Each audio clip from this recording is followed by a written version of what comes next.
It was as if Michelle had ceased to exist for Ched.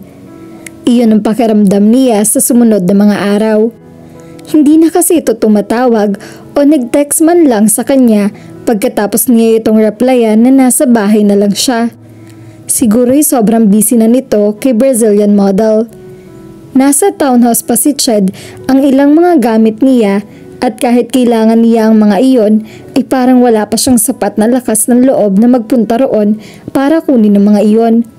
Nakiusap na lang siya kay Kuya Ryle na kunin ang computer niya dahil iyon ang pinakakailangan niya.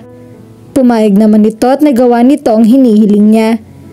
Ngaling-ngaling mag-usisa siya rito tungkol kay Ched nang makabalik na ito pero pinigilan niya ang kanyang sarili. Natatakot kasi siya sa posibleng maririnig niya. Baka makumpirma niya ang hinala niya na nagli-live-in na sina Ched at Andrea. Hindi rin naman nabanggit ng mga kahit ano ang kuya niya. Kung pagpapasalamat niya iyon o ikayayamot ay hindi niya alam. Life went on at kahit pa hindi na siya under martial law, ay wala pa rin siya sa mood na maglalabas. Ilang beses na siyang tinatawagan ni Tim at niyayakag gumimik pero lagi siyang tumatanggi. Lumalabas lang siya kapag makikipagkita siya sa mga kliyente niya. It was ironic how she was longing to try having an active social life pero nang magkaroon naman siya ng kalayaan ay ayaw na niyang samantalahin iyon.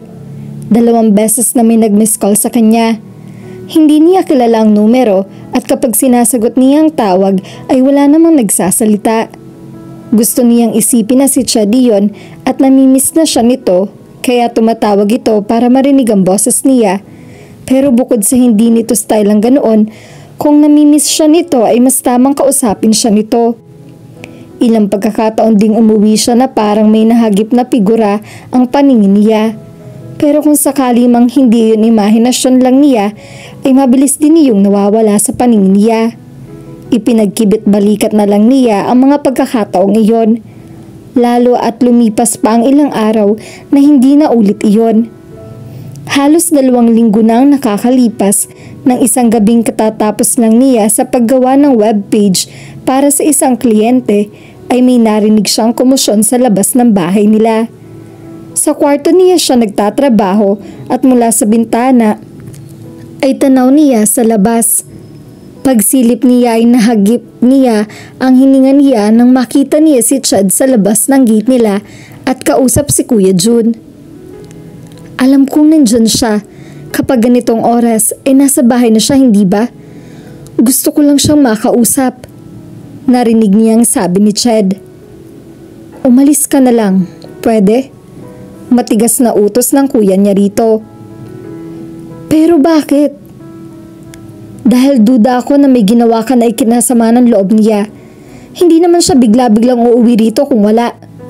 Ani Kuya Jun. Naihilamos ni Ched ang isang palad nito. I need to talk to her. Please. Pagsusumamo nito. Huwag na nga muna eh. Kung gusto ka niyang makausap, siguro naman alam niya ang number mo. Siya na ang kusang tatawag sa'yo. Hindi niyo naiintindihan. Hindi ko alam kung anong dahilan at bigla na lang siyang umalis. Please naman Pwede sigurong hayaan na lang niya si Ched. Hindi naman ito makakalusot sa kapatid niya. Tumalikod siya sa bintana pero hindi rin siya nakatiis. I just need to set things straight, katwira niya. Hindi niya alam kung anong nangyari sa maiging panahong yon na nilakad niya ang kinaroroonan ng kwarto niya hanggang sa marating niya ang front door. Basta pagbukas niya niyon ay nagtatalo na si Ched at ang mga kapatid niya. Kasali na sa eksena si Kuya Brian. Ang kulit mo naman pala Naiinis na bulala si Kuya Brian. I just need to talk to her. Michelle! Sigaw ni Ched sa direksyon ng bintana niya. Napiko na yata ng husto si Kuya Jun kaya sinapak na nito si Ched. Sumadsad sa sahigang kaibigan niya. Kuya! Napatakbo siya palabas bago pa lumala ang gulo. Iniharang niya ang sarili sa pagitan ni Ched at ng kuya niyang mukhang inis na inis na. Gusto ko lang siya makausap. That's all. Ani Chad sa mga kapatid niya. Bumangon ito pagkatapos nitong punasan ang pumutok na labi nito. Bilisan mo kung ganoon, ani Kuya Brian. Why did you leave? Baling ni Chad sa kanya. Hindi mo naman na ako kailangan. Paano mo nasabi yun? Matagal-tagal ka na rin hindi hinaharas ni Nadine, hindi ba? Nakakagawa ka na nga ng kung ano-anong milagro. Nagsisi agad siya na nabanggit pa niya iyon. Baka mahalata nito na apektado siya. Nakakabato na sa bahay mo. Dugtong niya para makabawi. Hindi ako sanay. At saka, nakakailang. Nakakailang napakalat-kalat doon ng mga babae mo at posibleng makasalubong ko sila. Naging malabato ang ekspresyon ni Chad. Nakakailang? Am I cramping your style? Tanong nito. Ha? This is about team, right? Sabi ni Andrea nung makasalubong kaniya sa bahay. Nagmamadali ka raw umalis kasi may date ka. Sinong team? Singit ni Kuya Jun. Oo nga, sino yon? Segunda ni Kuya Brian. At anong date? Later mga kuya. Sabi niya. Nakalimutan na niya na may kasama pala sila. Humugot siya ng malalim na hininga. Oo, it's about him.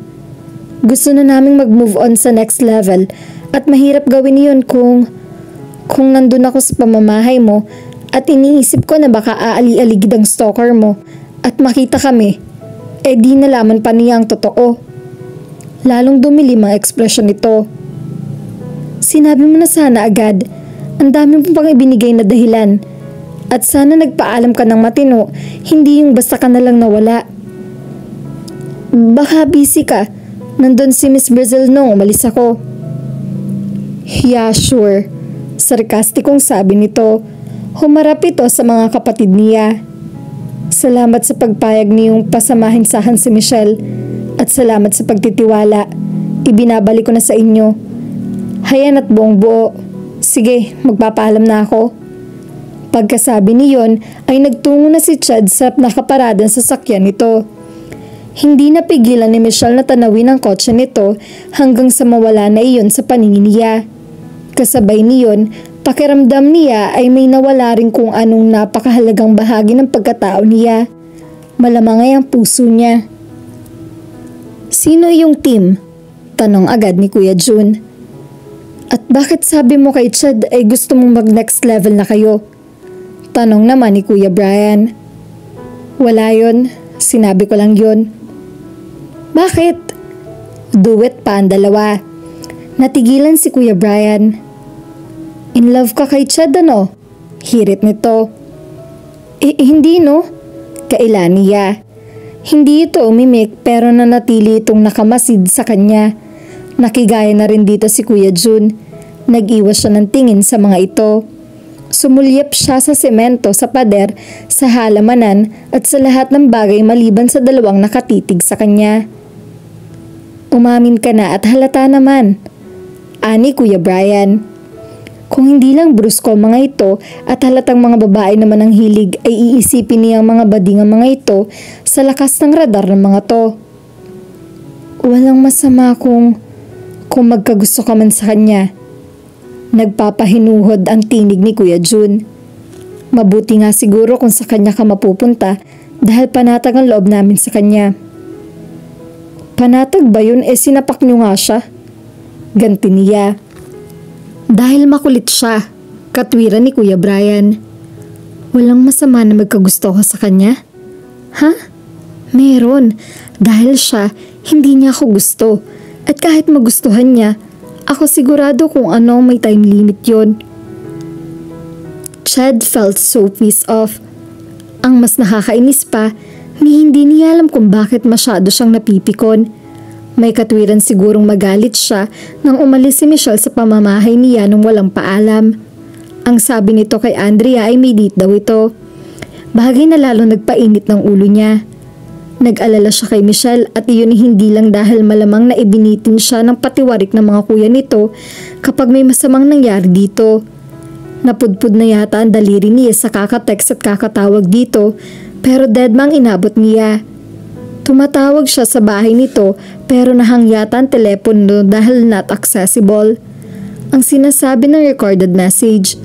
Nag-aalala lang siya sa magiging reaksyon ng mga kapatid nito kaya hindi siya sumugod doon nang wala sa oras. Pero buuan pa siya niya na kapag hindi pa ito nag-reply kinaumagahan ay gunano nga ang mismong gagawin niya. Kinabukasan na nag-reply si Michelle at sinabing nasa bahay na ito. Nasa bahay ito at hindi man lang naisip na magsabi para hindi siya mag-alala. Nasa bahay nga kaya siya? Nagduda siya at napaisip. Ano ba ang posibleng rason kung bakit hindi agad dito nakareply? Baka kasama niya si Tim at ayaw ipaalam sa'yo dahil baka isumbong mo siya sa mga kuya niya. Nag-init ang ulo niya roon dahil doon ay hindi pa niya na-replyan ang text nito sa kanya. Pero hindi rin naman siya nakatiis na mag-usisa nang maging obvious na wala itong balak bumalik sa poder niya. Hindi rin naman niya natanong si Kuya Ryle nang pumunta ito sa townhouse niya upang kunin ang computer ni Michelle dahil halatang nagmamadali ito at ayaw siyang kausapin. Naisip niyang si Michelle ang dapat niyang kausapin at dapat na mag-usap sila ng matino. Ang kaso, sapak pa ang inabot niya. And only to learn that the reason why she felt was because of Tim. Pwisit na Tim na yun? Bakit ba nagkakaila pa mga ito? Pero ang problema, alam na niya na hindi siya dapat mainis. Bagkus ay dapat pa siyang matuwa para kay Michelle. Tim could be the best that have ever happened to her. No, maigting na protesto ng kalooban niya. At sinong best para sa kanya? Ikaw? Inihilamos niya ang isang palid niya. Not once during the time they were friends did he entertain the notion that he and Michelle could be lovers. Ano ba naman kasi ang track record niya? Ni isa yata sa mga naging girlfriend niya ay hindi umabot ng 1 taon. Ano mangyayari kapag naging sila ni Michelle pagkatapos ay nagsawa rin siya rito kagaya ng ibang mga babaeng dumaan sa buhay niya? Ang problema ay may nararamdaman nga siya para kay Michelle. And it wasn't just the love for a friend. He wanted to be more than just friends. He wanted to kiss her and hold her tight. He wanted to be with her every chance he got and not just to talk. At ngayon na may ibang lalaki na nagkakaambang na nakasungit sa kanya dito, ay hindi siya makakapayag. Anong gagawin mo, Aber? Babawalan siya. As if makinig siya sa'yo. Anas ng isip sa kanya. Just tell her what you feel. She might just listen to that. Giit naman ang puso niya. At nang mapahiya ka, mawalan ng mukhang ihaharap sa kanya. Salungat naman ang isip niya. At least you did something instead of forever wondering what could have happened. Mas mahusay mangumbinsi ang puso niya. He yanked the wheel of his car and made a sharp turn at the next corner. Mabilis siyang nakapagmaniobra pabalik sa bahay ni Michelle. Handa siyang masapak uli, masabi lang niyang nararamdaman niya. His feelings couldn't be denied any longer. Duda niya ay noon pa niya idinidinay iyon. Mabuti nga noon at nagagawa niyang idinay iyon. Ngayon ay hindi na niya kaya.